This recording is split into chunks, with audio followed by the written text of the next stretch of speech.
عورتیں جو نام نہاد خیر خواہ ہیں ہماری عورتوں کی، اصل میں مغرب کی پالی ہوئی ان کی فنڈنگ پہ چلنے والی آرگنائزیشنز سے وابستہ خواتین، بلکہ خواتین کے نام پہ وہ دھبا ہیں،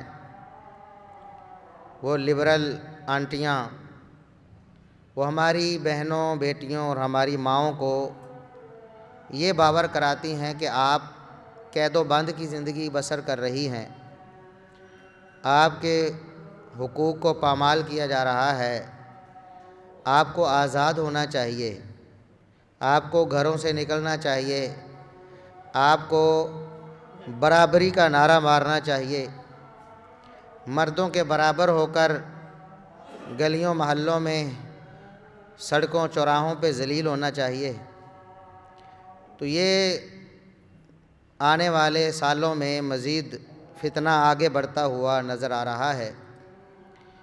اس سال بھی خواتین نے، چند ایک خواتین ہیں جو پورے ملک کی عورتوں کی نمائندہ بننے کی کوشش میں ہیں، حالانکہ ہمارے ملک کی خواتین کی اکثریت ایسی نام نہاد خیر خواہ عورتوں کے جال میں نہیں پھنسی ہوئیں، بلکہ ان سے اعلان لا تعلقی کرتی ہیں، ان کے نعروں سے وہ ذرا برابر بھی متاثر نہیں ہوتی ہیں، لیکن ایک شور اٹھتا ہے ہر سال۔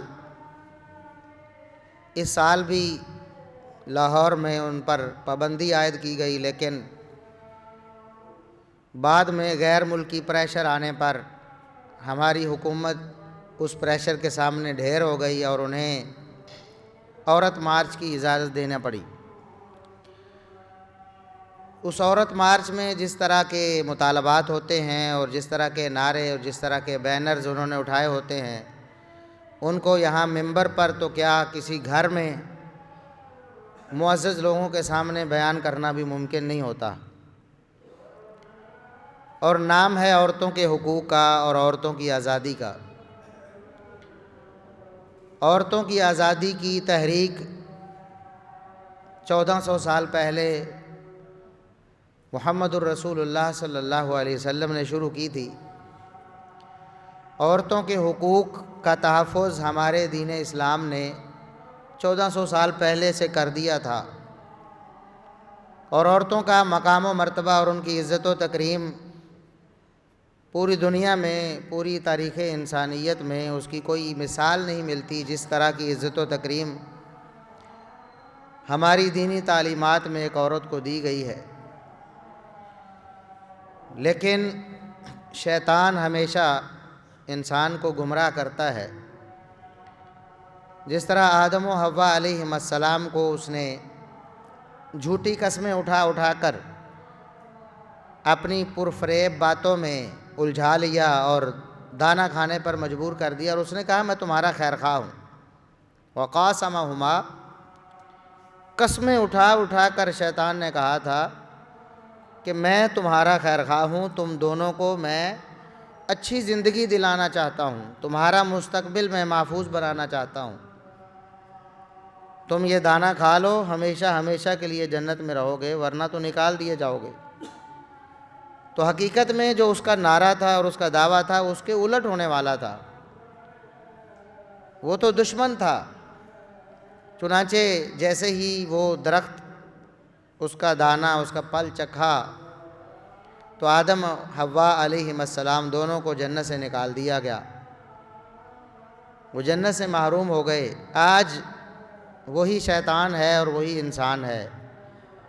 اللہ رب العزت نے قرآن کریم میں اسی بات کو یاد کروایا ہے، انسانوں کو مخاطب کر کے فرمایا ان الشیطان لکم عدو، شیطان تو تمہارا دشمن ہے، اور یہ بھی فرمایا کہ یہ وہی خبیث ہے جس نے تمہارے باپ اور تمہاری اماں کو جنت سے نکلوا دیا تھا، ان کے جنتی لباس اتروا دیے تھے، یہ وہی خبیث ہے۔ اس کے نعروں میں اور اس کی باتوں میں جو خوش نما نظر آتی ہیں ان میں کہیں پھنس نہ جانا۔